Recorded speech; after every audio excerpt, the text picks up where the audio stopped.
Well, good morning, everyone, and welcome to Wild Bill's Fishing Reels. We're out here at the pond today with the co-host Doge Kid, and we're gonna do a little video of something that I like to use that I just came across using much later in life. But I wish I'd have found it earlier. It's used for rainbow trout fishing, I believe, is the main thing that it's used for, and it's a worm threader. But it allows you to put a whole worm on a little bitty hook a whole lot easier than you would traditionally if you were to try to thread the worm on and then you had to just get the body in chunks, one at a time. And I'm gonna do a little bonus feature as well with a knot that I like to use called a Palomar knot. You know, you take your string regular and you fold it. You get you some excess. When you messing with these knots, get you some excess to play with. I don't suggest putting hooks in your mouth unless you want a hook in the lip like the fish. But once you bend it over in two, you run it through the eye of that hook, and then you tie it just like you would a square knot. You come around,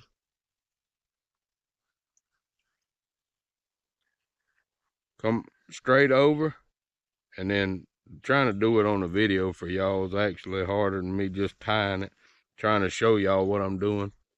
So cross the line, and then you come around between those two with it. I hope y'all can see this. And then you kind of give that tag end a snug to where you can take and open it up where you just ran it through and run it around that hook on the back side, and then you can pull it all tight. And they say that right there is one of the strongest knots you can tie, period. So, Doge Kid, grab me them pliers right there beside you. Pliers? Yeah, so I can clip off this tag end. And I'm gonna leave a little bit of tag in just in case it slips at all. I'm gonna leave probably, I don't know, a little less than a 1/4 inch of tag line. Well, that braid don't cut good with pliers. All right, I'm gonna put that up. Now, we're gonna take and we're gonna get a worm and we're gonna thread that whole worm onto this little bitty hook right here. Check it out, guys. This is interesting.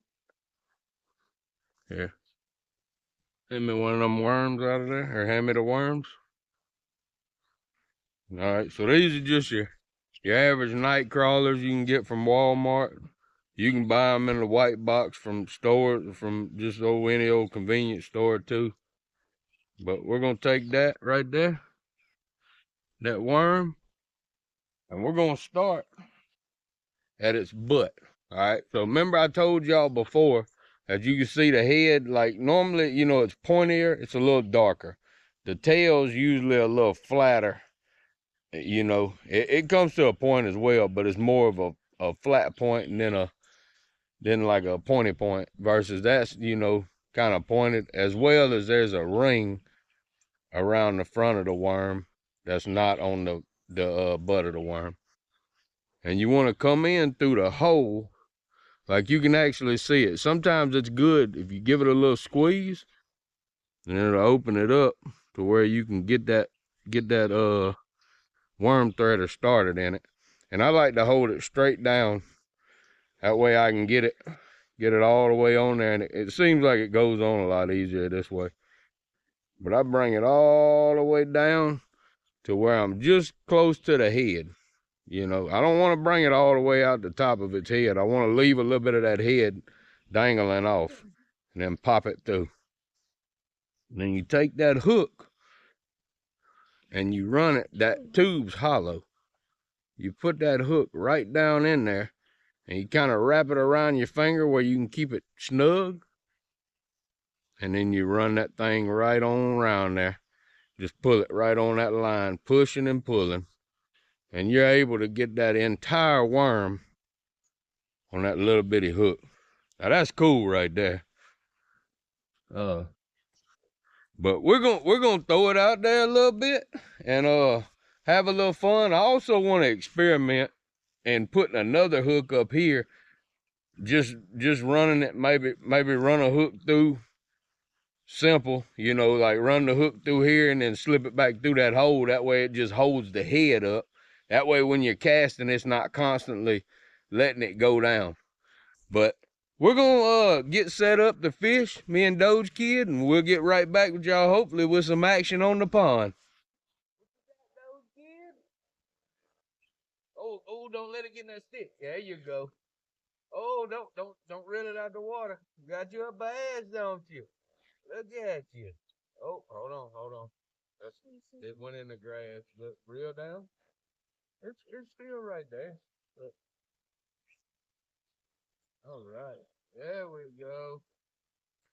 Move, Pip. Move. Look at that. Look at that bass. Oh yeah. Guys, we had to say it wasn't on the worm threading. We got to get rid of our shiners today and go get us some more. But Doge Kid got her one on the shiner. So out of the honey hole over there in the corner. Gonna hold on to that hook. So we're gonna let that go and let it grow. This is what we try to do. We get them out of the river. That way we can have a little fun whenever the weather's bad like it was yesterday and this morning, and we ain't able to go take the boat out. So we're blessed to be able to just come out in the backyard and do it. But those kids, you gonna catch us some more, hopefully? All right, well, we'll get back with you, hopefully, with some more. Look, right here. Here, baby. Look, cut it on. Cut it on. No. Did it shake it? Yeah, it shook it. It's okay. Look, it's okay. The minnow's still on there. We'll get back to y'all when we catch another one. Come here. I want you to. I lost it. But it was a bass on the worm. Yeah, it was.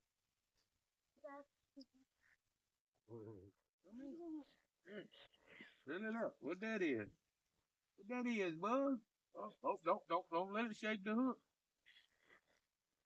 You gotta reel it slow and tight it.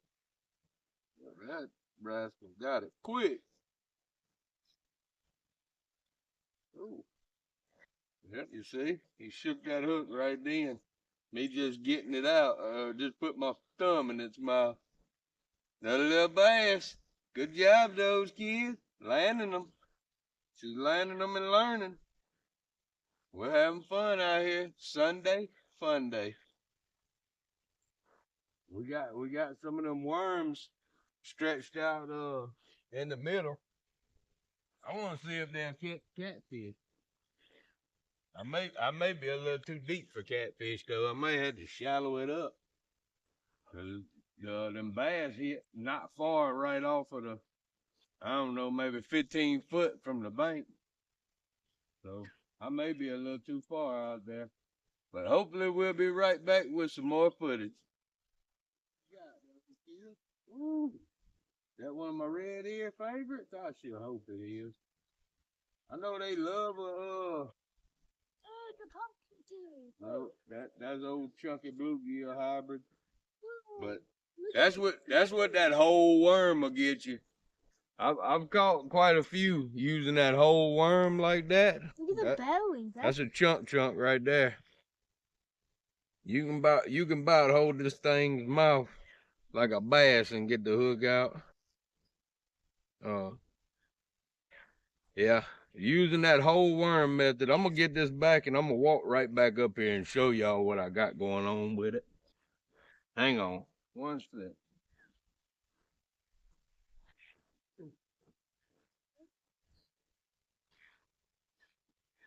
All right.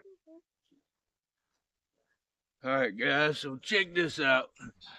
Where I ended up doing it. So, like I showed y'all, we threaded the whole worm on there, but then I took a hook and I just made me another loop similar to the one that we done the Palomar knot with. But when I made that loop, I slid my hook through it, and then I just went my hook straight back through that loop again, if that makes sense to y'all. And I got that hook up there to where I can hook the head of that worm and keep it straight whenever it's in the water. And I had it a little, yeah, see, a little less than that. So it leaves a little bit, and they can nibble it off, but it gives them some room. If they try to swallow it, you can get them. Or if they go hitting the head, you got another hook. I'd hope they don't hit that one though. But we'll be back with y'all shortly, guys. Yeah, look like a little cheeky bait snatcher. Oh yeah. They like them too. They like the little worms too. Sunbelly? So that is a sunbelly brim. Yeah. Pretty little thing, ain't it? Mm-hmm. Yeah. So we're gonna get it off real quick, try to not harm it. Yeah, that's beautiful right there. That is beautiful, guys. Just to have a little fun on a Sunday. Good, clean family fun. But that's two on this same worm. If y'all see, that thing's getting tattered, it's getting bruised up pretty bad, but still catching fish. I might nip it on the tail one more time and flip it and see if we can do it again. What's that, those kids?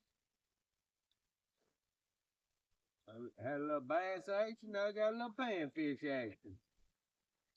Sunbelly? Sunbelly with a little bluegill, with a hybrid on it. That rascal, look, I want to show y'all. Even tying that little hook on like I did, it missed the back hook and hit the front hook. And that hook ain't nothing but just looped on there. But as you see, it's a pretty good method to catch fish. So I'm gonna get the pliers, that way I can make sure I get this thing out nice and clean. I could probably do it by hand, but I'm scared I'm gonna push it further down. So I'm gonna spend my time focusing on that and not this video. But we'll get right back with y'all, yeah. What you got, those kids? Really? Get it, girl, get it. What you got? What do we have here? Get it in. Get it in. Let's show them what you got. Look. Oh, put this down. We ain't worried about that. We worry about this. Look at that chunk there. Oh yeah, that pond got some chunks in it. Yeah, we like them. That sucker tried to swallow the hook too. Those kids never even seen it. Phew. She lifted up and here we go. Game on. Live action. Look at that chunk though. Oh, they pretty. You love it? Sunbelly? That's bluegill. Ah. You see that pretty blue on them gills? Oh yeah. Oh, it's a beauty. But we're gonna get it out. I'm gonna do a little surgery where I don't harm this thing, and we'll get right back with y'all. What you got? Hey, Pip. Come on, come around here. What you got, girl? Don't mess with my bass pit. Ooh! This Look is at the bass those I was kids. trying to catch. Look at those kids, y'all. She getting her some bass. Oh, and it swallowed my minnow. Yeah, it ate her minnow. A little chunk Wait, chunk. That might be one of them river bass we caught and brought in, huh? What y'all think about that?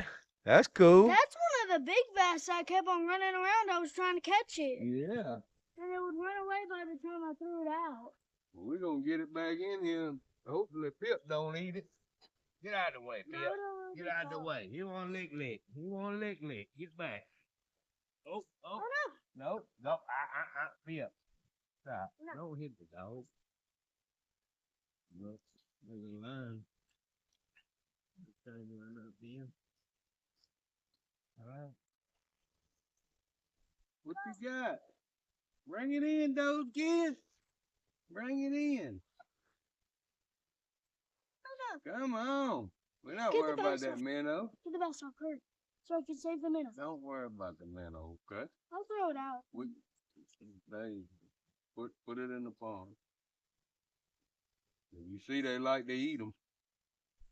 Look at that. Those kids got her another bass. Hey, fun time. Pretty little thing, too. It'll grow up and be a beautiful fish. All right, guys, we'll be back shortly. Hopefully, those kids getting another one for us. What you got, those kids? Those kids is getting them. Look like Shiner is the ticket. Look like Shiner. Oh no, almost ripped off. That's okay. You want to go put it back? Now, you want to show the camera? Show them what you got, and then go put it back. Look at that. Ugh. Yeah. Those kids on them with the shiners today. I got a baby bass. Yeah. Don't touch too much on it. They need that. So with bass, the reason people grab them by the mouth is they got a coating on them. And you don't want to touch the side of their body too much because it'll take that coating off. So just a little tip, in case you catch them, it's good to grab them by the mouth, not by the body. Okay? Oh, that feels like a head shake of a catfish. That it is. Look at that. That's one of them mean catfish we done brought in here, I bet. Oh, yeah. Look at it. Shake it, shake it. Huh? Oh, be careful. Oh, I know. Be careful. These mean things, you hear it? Look, it's talking back to me. What'd you say? Well, okay then. Yeah. Sounds like it's creaking like. Look, I tell y'all, watch these little ones. They are mean. They the first ones to get you. Man, poke the snot out of you. If not, whenever you're grabbing on them initially, and when you let them go, be careful with them. Pip Pop wants to Oh, see the it. rough mouth rascals. These little light panfish hooks, they are terrible for catfish. But well, I say they're terrible. They're good. They stick them. But trying to get them out of them, I don't know why. That little light wire is just a pain to get out. But that little channel cat, see the spots on it? The dorsal fin, or the anal fin, whatever I think they call it. But yeah, easiest way you can tell is them spots. Yeah, but all right, guys. Well, I'm gonna try to let it go without getting hurt. Fingers crossed for me. All right, guys. Well, we had fun out here. We've been at it for a couple of hours. We're gonna call it a wrap. We got some shiners left over from week before fishing trip, because we get them by the pound, and I like to put whatever we got left in the pond. That way we're building up that ecosystem. And at some point, I'll be able to just come out here and trap minnows. But my shiner supply is low. It's always been low. There's a lot of young fish come springtime, but they're not necessarily, fish that you want your game fish eating. I'd like to build up the shiner supply out here to where we'll be able to use them as a resource for the pond to grow these fish bigger, and I can come out here and trap them and use them to go fishing with. So win-win, right? It's like having a worm garden, or a garden. You can dig a little bit into it, get you some worms out of it. It's good. But here we're gonna take a look. I'm gonna grab this camera. Let's look in this bucket real quick. So we got all the little shiners that I don't know if y'all can see them or not, the reflection, but we'll let those kids take these out here to the pond, and we're gonna huh? Well, yeah, you can. Wait, there's a little open spot right here. Okay. Well, let's go down here. All right, so let's look. We've had these things like show them when you put the bucket in the water. When you come out here, you want to take and set that bucket in the water. Just not dump it over, not yet. Look, like you would get them adjusted. So Normally you'd want to take your bucket and set it in that water and leave it for about 15 minutes like that. Well, that step's already done, right? So we're going to just take from here and go ahead and release them. But you want to get your fish accustomed to the water that they're going into, the temperature and all that they're about to see. So go ahead and let them go, Doge Kid. Let's see if we can watch them swim away. Oh, I seen them. Yep, they all went in a group over there. Yeah. Oh, wow. Yeah, you can see them. Little school of shiners out there. And hopefully they'll make it to the grass. I don't know why they left the grass. They were in a good hiding spot. But them bass like to congregate on that corner right there. So hopefully they didn't spot them out. But again, we had fun today, and thank y'all for all y'all supports, all y'all's liking and commenting. We sure appreciate it. And remember, we still got this giveaway going on. $1,000 a John boat trolling motor and a battery, either or. So even if you're too far away to take advantage of you know, picking up this John boat, we'll send you $1,000 cash if you win. So good luck, and don't forget to like, subscribe, and comment and help grow this channel where we can get that 1,000 subs and give away some money. And hopefully we'll be doing some more giving away soon. But thank y'all. And if you can't think of nothing to do, go fishing.